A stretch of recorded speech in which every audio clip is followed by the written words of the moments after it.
Dear students, today we are going to discuss about the stages of prophase 1 in meiosis.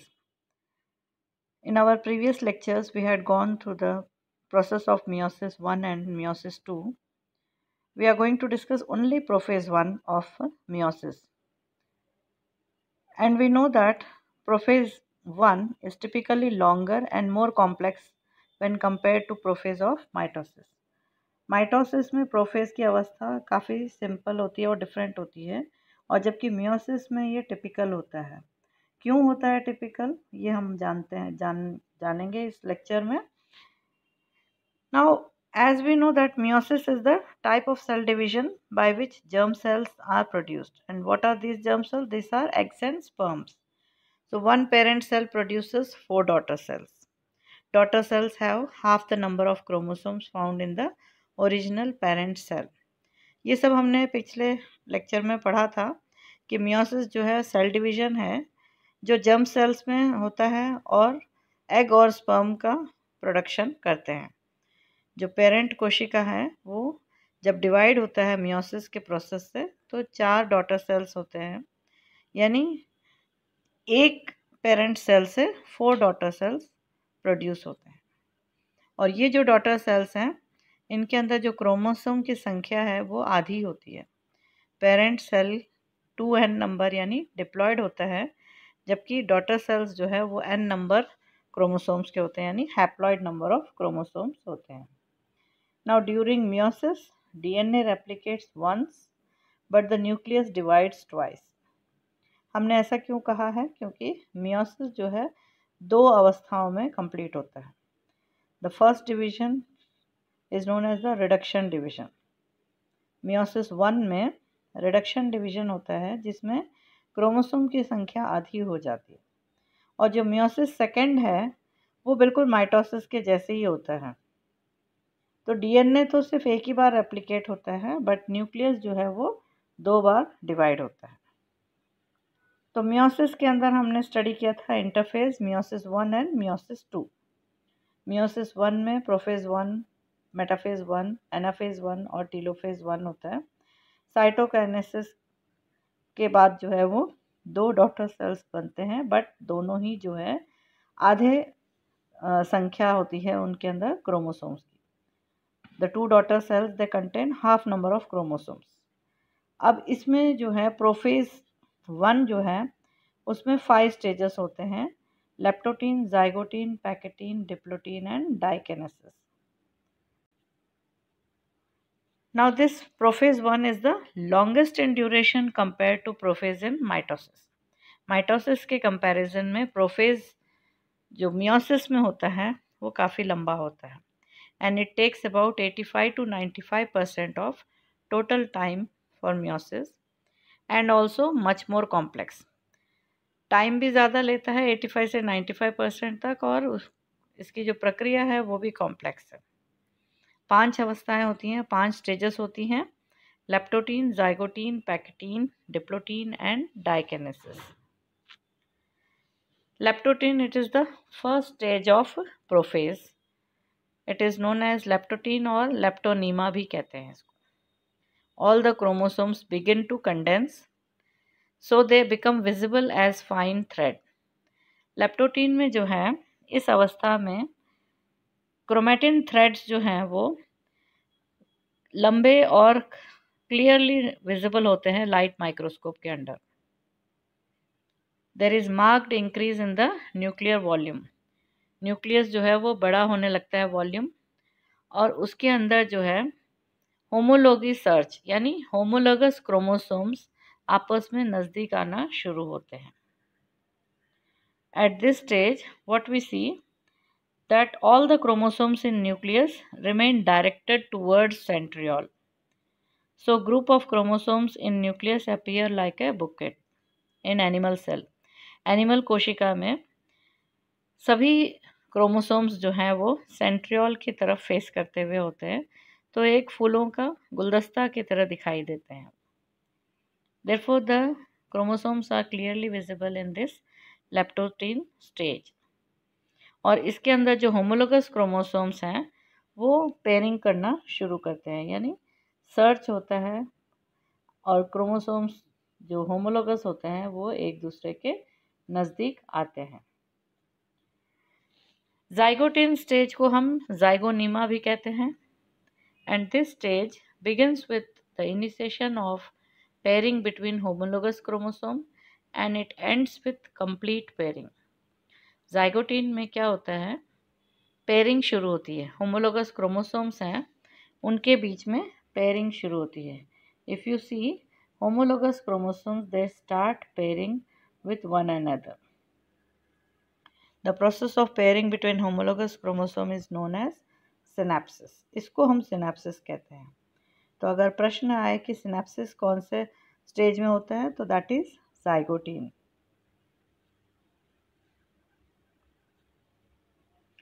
The synaptonemal complex is formed during this zygote stage.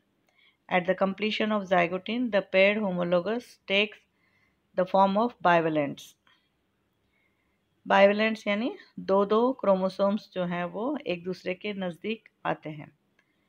Now the number of bivalents in each species is equal to the haploid number, यानी जो homologous chromosomes जो बाइवेलेंट्स यानी एक दूसरे के साथ जो जुड़ गए हैं वो बाइवेलेंट्स की संख्या हैप्लॉइड क्रोमोसोम्स के बराबर होती है। जैसे कि अगर 46 क्रोमोसोम्स हैं तो बाइवेलेंट्स कितने हुए, 23। Next stage is Pachytene stage, which is also known as pachynyma. The process of synapsis is completed. Pachytene stage में complete होता है synapsis. The two homologous of each bivalent appear to be attached with each other at one or more points. These attachments are known as chiasmata. अब हम क्या देखते हैं कि ये जो क्रोमोसोम्स जो एक दूसरे के नज़दीक आकर के होमोलोगस क्रोमोसोम्स के बीच में जो पेयरिंग हुई है, जो बाइवेलेंट्स फॉर्म हुए हैं, इनको हम टेट्राड भी कहते हैं। तो ये जो बाइवेलेंट्स हैं इनके जो नॉन सिस्टर क्रोमैटिड्स हैं उनके बीच में पेयरिंग होता है जिसको हम कहते हैं चेस्मेटा। सो चेस्मेटा फॉर्मेशन कौन सी स्टेज में हुआ, पैकेटीन और you can say pachynema. Now crossing over is a precise breakage, swapping and reunion between two non sister chromatids. Two non sister chromatids के बीच में क्रॉसिंग ओवर होता है, फिर वो ब्रेक होंगे, स्वैप होगा, यानी इस क्रोमैटिड का पार्ट दूसरे क्रोमैटिड के पार्ट पर लग जाएगा। तो उससे क्या हुआ, वेरिएशंस आएंगे, यानी न्यू जीन कॉम्बिनेशन होगा। So cross overs make new gene combinations and which are an important source of genetic variation in population. जो जेनेटिक वेरिएशन है वो इस अवस्था में आती है जब क्रॉसिंग ओवर होता है, ब्रेक होता है, स्वैपिंग होता है और रीयूनियन होता है। किसके बीच में, टू नॉन सिस्टर क्रोमैटिड्स के बीच। Diplotene stage is also known as diplonema. The DNA recombination is completed. अब यहाँ पर जो डीएनए रिकॉम्बिनेशन है वो कंप्लीट होगा, क्रोमैटिड्स जो है वो कंटिन्यू करेंगे शॉर्टन और थिक होने में, and the four sister chromatids in a group are called tetrads. अब हम इनको टेट्राड कहेंगे। देखिए दो दो होमोलोगस क्रोमोसोम्स जो है वो सब पेयर हुए हैं, एक्सचेंज हो गया है इनके होमोलोगस क्रोमोसोम्स के बीच में नॉन सिस्टर क्रोमैटिड्स के, और अब ये टेट्राड कहलाएंगे। The synaptonemal complex begins to break down. अब जो सिनेप्सिस यानी चेस्मेटा जो फॉर्मेशन हुआ है वो ब्रेक होना शुरू होगा।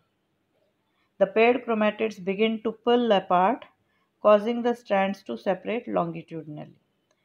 जो क्रोमैटिड्स थे नॉन सिस्टर क्रोमैटिड्स के बीच में जो पेयरिंग हुआ था चेस्मेटा फॉर्मेशन, लॉन्गिट्यूडनली जो है वो अब सेपरेट होना शुरू होंगे। The chiasma tend to become terminalized as the meiotic prophase continues. Chiasmata formation जो हुआ था वो अब टर्मिनेट होने लग जाएगा।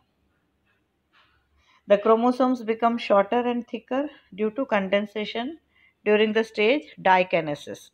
डाइकाइनेसिस में क्या होता है, क्रोमोसोम्स और अधिक शॉर्टन हो जाएंगे, डेंस कंडेंस हो जाएंगे न्यूक्लियस और न्यूक्लियर एनवेलप जो है वो डिसअपियर होने लगेगा। And towards the end of डाइकेनेसिस this nucleus and nuclear envelope disappears.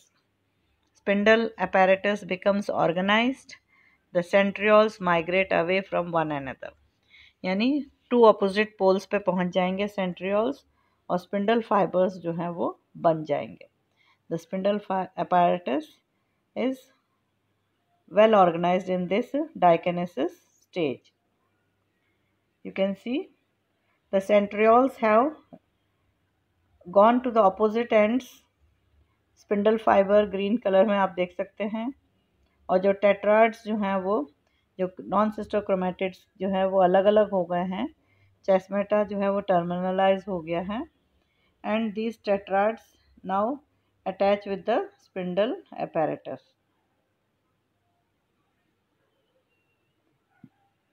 Now when the stage of prophase has been completed, that is homologous chromosome का पेयरिंग हुआ, सिनेप्सिस हुआ, चेस्मेटा फॉर्मेशन हुआ, क्रॉसिंग ओवर हुआ, ब्रेकेज एंड स्वैपिंग रीयूनियन हुआ, recombination of jeans हुआ which results in new variations.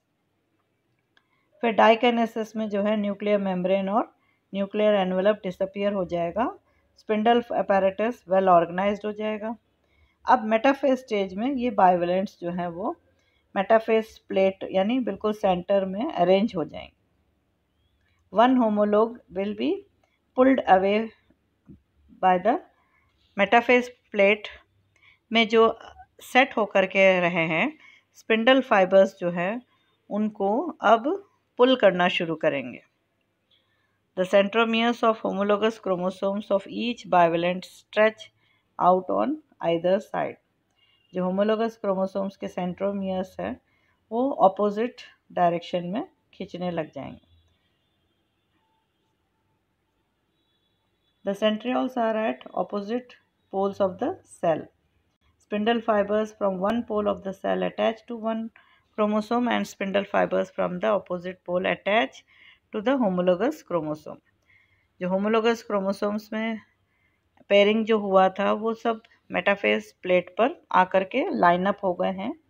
Spindle fibre जो है वो सेंट्रोमियर्स के साथ अटैच हो जाएगा और अब ये ऑपोजिट पोल्स में खींचना शुरू करेंगे जो एनाफेज स्टेज को डिनोट करेगा।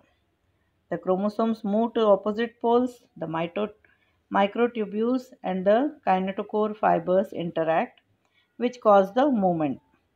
स्पिंडल फाइबर क्या है? ये माइक्रोट्यूब्यूल्स हैं। ये तो ये जो है अब इंटरैक्ट करेंगे और क्रोमोसोम्स को ऐसे पुल करेंगे जैसे कोई मैग्नेट उनको खींचता चला जा रहा है। But there is a difference between mitosis and meiosis. क्या है वो डिफरेंस? कि मियोसिस में सिस्टर क्रोमैटिड्स जो हैं वो जॉइंड रहते हैं, अटैच्ड रहते हैं सेंट्रोमियर से, जबकि माइटोसिस में जो है वो सिस्टर क्रोमैटिड्स अलग अलग हो जाते हैं। Now here this is the point where the chromosomes become half in number. इस अवस्था में जो है क्रोमोसोम्स आधी संख्या में हो जाते हैं। During anaphase 1 original chromosomes separate, so reduction in the number of chromosomes from 2n to n number of chromosomes takes place, yet the sister chromatids remain together. अभी भी sister chromatids एक दूसरे से जुड़े हुए हैं। टीलोफेज में होमोलोगस क्रोमोसोम्स पूरी तरह से माइग्रेट होकर के पोल्स पे पहुंच जाएंगे, न्यूक्लियर एनवेलप और न्यूक्लियस बनना शुरू हो जाएगा, रीअपियर होने लग जाएंगे न्यूक्लियस और न्यूक्लियर मेम्ब्रेन बनने लग जाएगा और फरो बनने लगेगा, क्लीवेज फरो उसको कहेंगे, जो एक कोशिका को दो कोशिका में विभाजित करेगा। Cytokinesis involves the formation of a cleavage furrow resulting in the pocketing of the cells to two cells. Cytokinesis यानी साइटोप्लाज्म का भी जो है वो हाफ जो है वो सेपरेट हो जाएगा क्लीवेज फरो से और एक कोशिका जो है वो दो कोशिका में तैयार हो जाएंगे, but they have half number of chromosomes. Haploid set of chromosomes are present. Parent cell में 2n नंबर ऑफ क्रोमोसोम्स थे, यानी डिप्लॉयड कोशिका थी। बट अब जो मियोसिस 1 के बाद जो दो कोशिकाएं बनी हैं, they will contain half number of chromosome. हमने मियोसिस 1, मियोसिस 2 और मियोसिस 1 में जो प्रोफेज के 5 स्टेजेस हैं उसको स्टडी किया। Now let's see the functions of meiosis. Production of haploid gametes so that fertilisation restores the normal somatic chromosome number. Meiosis की प्रक्रिया से जो है गैमीट्स बनते हैं जो हैप्लॉइड होते हैं, और फर्टिलाइजेशन से जो जाइगोट बनता है वो वापस 2n नंबर ऑफ क्रोमोसोम्स होते हैं। तो what we see that the diploid condition has been restored after fertilisation and production of tremendous amounts of genetic variation. Meiosis की वजह से हम क्या देखते हैं, बहुत अधिक संख्या में जो है जेनेटिक वेरिएशन देखा गया है, क्योंकि recombination of the chromosomes take place during the process of prophase 1। जो सिनेप्सिस, चेस्मेटा फॉर्मेशन और क्रॉसिंग ओवर हुआ था, उसके वजह से जीन्स के नए कॉम्बिनेशंस बनते हैं जिसको हम कहते हैं recombination, and this results in a good number of genetic variations. Segregation of the two alleles of each gene. This takes place due to pairing between the two homologs of each chromosome and their separation at the first anaphase. जो homologous chromosomes pair हुए थे prophase के दौरान, वो हम क्या देखते हैं, एनाफेज में वो होमोलोगस क्रोमोसोम अलग अलग होते हैं और दोनों ऑपोजिट पोल्स में पहुंचते हैं। तो इससे क्या हुआ कि हाफ नंबर ऑफ क्रोमोसोम्स एक कोशिका में पहुंचे और आधे नंबर के क्रोमोसोम्स जो है वो दूसरी कोशिका में पहुंचे हैं। तो from 2n number of chromosomes diploid condition से जो कोशिका डिप्लॉयड थी उससे जो दो कोशिकाएं बनी हैं डॉटर सेल्स, उसमें n नंबर ऑफ क्रोमोसोम्स पहुंचे हैं। तो इसके जो सिनेप्सिस और फिर क्रॉसिंग ओवर के वजह से हमने क्या देखा, रिकॉम्बिनेशंस हुआ था। Now recombination between linked genes due to crossing over during pachytene stage.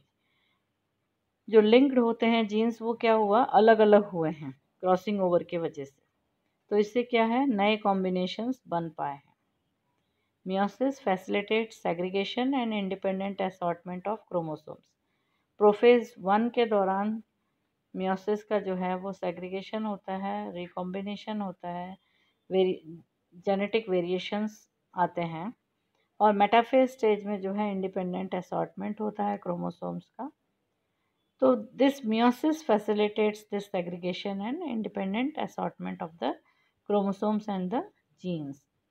In sexually reproducing species, meiosis is essential for the continuity of generation. Why? Because meiosis results in the formation of male and female gametes, and union of such gametes leads to the development of zygotes and thereby new individuals. तो जो sexually reproducing species होता है उसमें meiosis क्या करता है, generation to generation जो है वो कंटिन्यूटी बनाए रखता है। और मियोसिस की वजह से क्या है, गैमीट्स बन रहे हैं, male gamete and female gamete, that is sperm and ओवा। और ये स्पर्म और ओवा का जब यूनियन होता है, फर्टिलाइजेशन होता है, तो जाइगोट बनता है, and this development of the zygote will give rise to a new individual.